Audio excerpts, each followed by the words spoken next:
jomodongo biro timo nade. Omiyo nyaka wabed gi paradigm shift, very innovative ways mondo mak yore mamoko.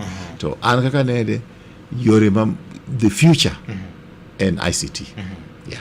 Aseneno mano in India, aseneno mano in China, aseneno mano in other parts of the world. To nyithiwa nigi special talent. Ang'e mano kata king'iyo a lot of computer engineers and so forth, they tend to be nyithindo moa Thurwa to gi nyithindo moa Rift Valley. King'iyo football, they tend to be kids from from our area. So certain talents happen in certain areas. So I'm convinced ni watemuru kaka oganda, watemuru gimoro monyalo timo mondo wakonyre jothurwa. Nichiri penjo kama penja kama ng'enya ahinya. Jeff Agoko Jakabonyo wacho kanyo ni waziri Tuju's. That's my friend. Yes. Okay. Yes. Wacho ni waziri Tuju's development track record speaks volumes and is still have a lot in his locker to help our people. He shouldn't be in the political periphery or oblivion.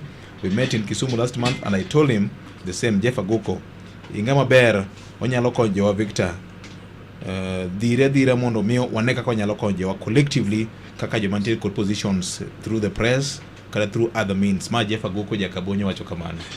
Well, Jeff, not everything is politics. I'll give you an example. I'll give you an example. Yes. King'iyo James Mwangi, founder and chief mar Equity Bank.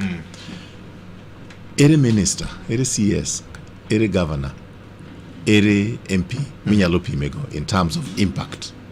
Onge. So not all of us have to be in politics. Kugolo speech mamita inya Davos, Switzerland, World Economic Forum. Ma pengi mo wa kode ni to yeah, ere CS minyalo pimego. Onge. Not everybody have to be in in politics. Kuru division of labor specialization nyakabedi. Ni jomoko nyakabedi siasa, jomoko nyakabedi ofuambo, jomoko nyakabedi opuonj. Mane ka piny bedo complete. Correct. Waziri adwa na a holding mana matin wa